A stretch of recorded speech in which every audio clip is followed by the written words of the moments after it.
What's up, guys? Tricks Trading Co. back at you with another Tricks Trading Co. YouTube video. I know it has been a while, but thank you for your patience. I've had to deal with some medical issues, but that's neither here nor there. I am on the road to recovery and doing better, and I figured what better time to share a video and upload something than when I just got back from my Atlanta, Georgia vacation, where we did a number of things, but one of those things being Dragon Con. That's right, we went to Dragon Con. I only did one day because I was not there specifically for Dragon Con. We were celebrating my brother's birthday, and we did a bunch of other fun, little goofy, kind of nerdy stuff around the town and surrounding areas of Atlanta. And this video is going to be pretty much a review or a recap of my vacation, Dragon Con being the most important thing for the video purposes.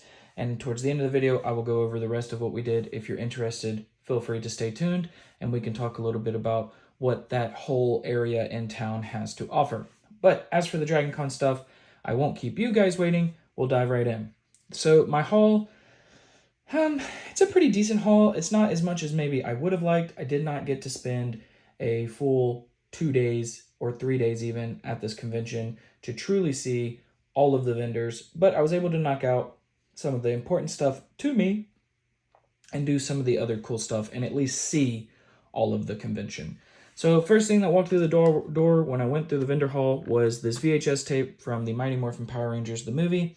This was a huge part of my childhood. Me and my brother would watch this movie pretty much once a week, and then, sometimes daily during the summer. And this had a big impact on me. I had it for a very long time. And then during one of my mini moves, I guess I had damaged it or misplaced it. I do not exactly remember, but it is back. It is in my collection. It was like $2 or $5 or something, so it wasn't anything massive. And I'm going to put it up somewhere that I can look at and be fond of the memories whenever I take a look at it. So that's cool. Now, getting into some comic books, and then we'll get into what this stuff is over here. So, I did not look at wall books. I was not going for that. I was going for some really cool collection filler. I was going for some really nice storylines and some new series I wanted to check out. And I was wanting to just kind of see what kind of bargain I could get. So most of these books were found in the $2 to $5 bins. And then a few of them were found in the $10 to $15 bins. And some of them are bigger books, could be condition based, or maybe somebody just had them priced and trying to get rid of inventory at the con. I didn't really ask many questions or talk to a whole bunch of these guys. I was trying to be on a mission, get in, get out. Not to say I was being rude. I did talk to a few people and just kind of shot the stuff while we were at these events, waiting on the vendors to make their way over to us, because these are very crowded, very popular events. Everyone's kind of dogpiled. So I did share some nice, pleasant conversations, but I was trying to zoom through this and get to a bunch of the convention. Dragon Con is very large. There's 4 different hotels that participate. Every single one of them has multiple layers of convention halls. It was a sight to see, to be a part of one of the largest conventions that the U.S. has to offer. So, without further ado, comic books. I did pick up Identity Crisis issues 1, 2, 3, 4, 5, 6, and 7, which this cover is super cool. I picked up this set. I've had it once. It's a very good read. I missed having it in the collection. I decided to pick it back up because I do like to go back through and read this. I'm a big fan of anything DC, especially when we're talking Justice League style reading. It is near and dear to my heart, so I did grab that and put it back into the collection. I did find this iconic Venom, the Enemy Within, Part 1, Issue 1. This is the glow-in-the-dark Venom cover. I tried a few different times off camera to get it to show up on camera with my phone or camera, which is how I film these videos. I couldn't really get a good look at it, at least what looked good on video. So eventually in the future, whenever I upgrade cameras, I will go through my collection, because I have a few different glow-in-the-dark books. I'll go through my collection, pull out the glow-in-the-dark books, and show you guys all the cool covers and what they have to offer. But yeah, great book, iconic cover. I was happy to pick it up.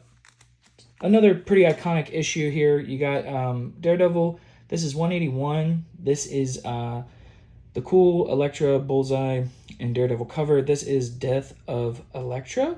Spoiler, no, I'm just kidding. But it is a very good book, iconic book.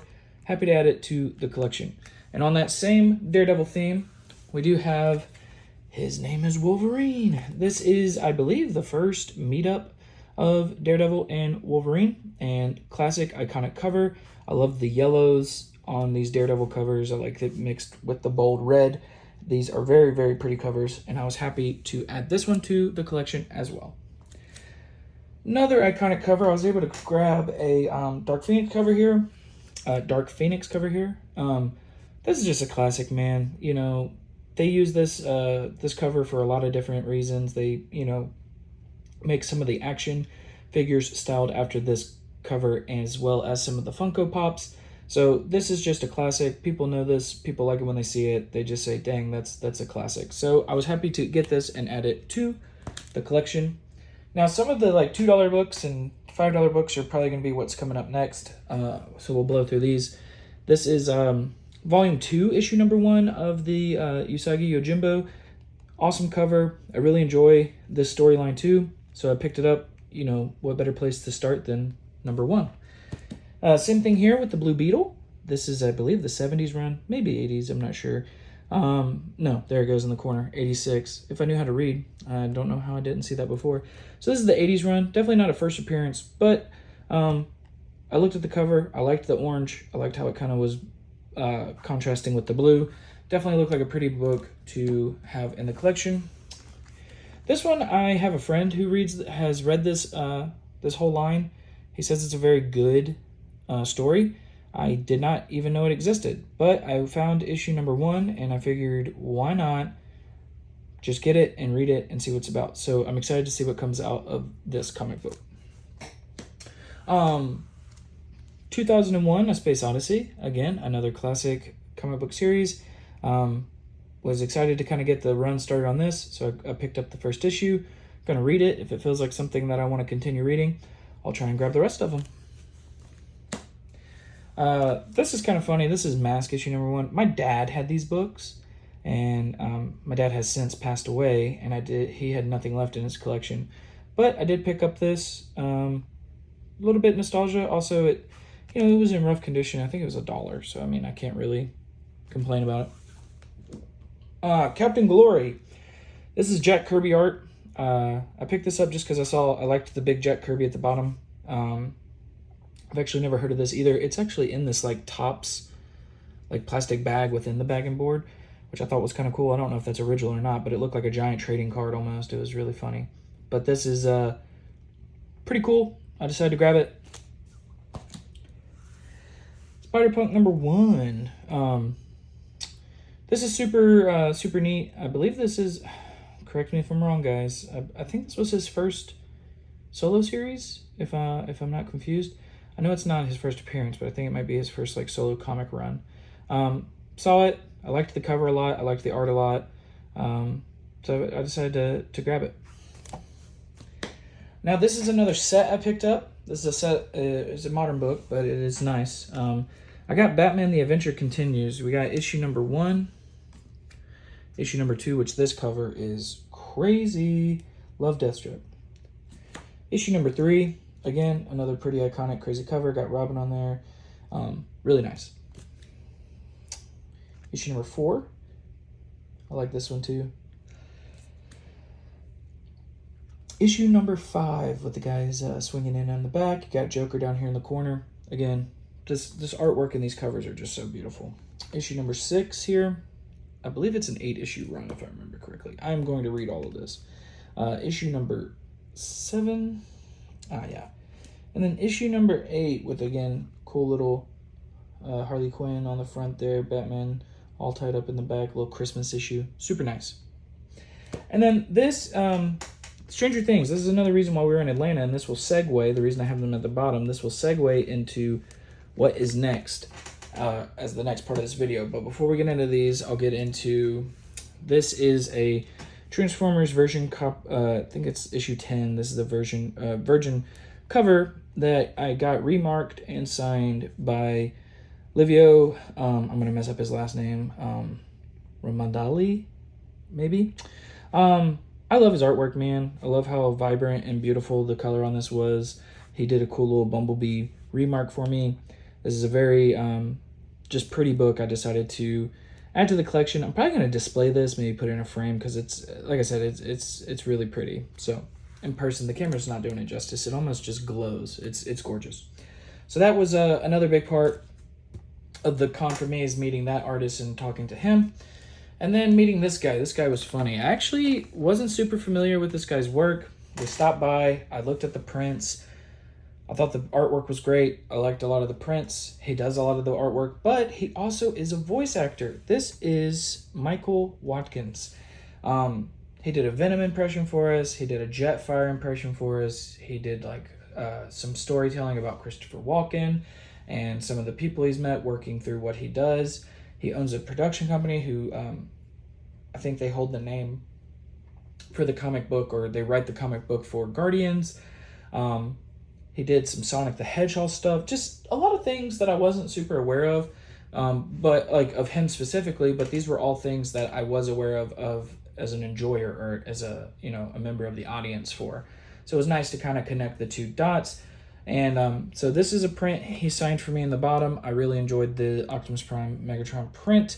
And then on the back side, he did this for my wife. This is a Venom print that he did, but he also voiced Venom, and which was really cool to kind of put the two together. I thought this my wife thought this art was beautiful. Here lies Eddie Brock, the Venom coming out from the ground. Just super cool. This guy was super fun to talk to. He took up about, he spent maybe 30 minutes talking to us and just chatting. He was off in the corner, not a lot of people at the table on the Saturday we went, and he was just having the time of his life telling us all these stories about working on these books. So super cool. Very happy to have that happen as well. Now, Stranger Things. The reason I mention that is because we went to this is in Jackson, Georgia, but it is basically based, it's where they did Hawkins, Indiana. This is a lot of the filming sites that you're able to go through and actually see in this little town. Now you can see there's a surfer board pizza van there that you can take your picture in. There's a couple of murals painted on the wall, which are nice. You can have the church where, Will Byers' funeral happened. There's a lot of cool places here. The library's here, all this stuff. It's really cool. And you get to kind of walk around the town, and they have these little QR codes in the ground that you can scan and kind of read up about it. That was very cool. And then on the back side, of course, it's the actual city of Jackson kind of map thing, which is really cool. It has everything laid out. So that was a fun little day that we spent there. If you're an enjoyer of Stranger Things, we did pick up these comic books. This is a series 1 through 4 they had at one of the local shops there. It was like an 80s themed shop, and they had a lot of cool Stranger Things memorabilia, clothing, costumes, candies. It was basically everything that would have been available to the kids in the show were available to you in this store. But they also supported local artists, and the owner of the shop was actually a local artist, so we picked up some custom rags, like dish rags. This is a Demogorgon, and this is the Hellfire Club emblem. So very cool. I like anytime, those shows can sometimes quote unquote ruin your town. So anytime people capitalize on it and take care of it and then put their own custom work out there, I think it's really cool. Now, something I don't have to show here that I wish I did is we went and saw Sonoya, Georgia as well, which was where The Walking Dead was filmed. We were able to walk around and actually see, bits and pieces of the wall from Alexandria. We were able to see a lot of the filming sites there in Sonoya on the main town square. We were able to go to the railroad tracks. We were able to go, see a bunch of really cool stuff and see the actual official Walking Dead store.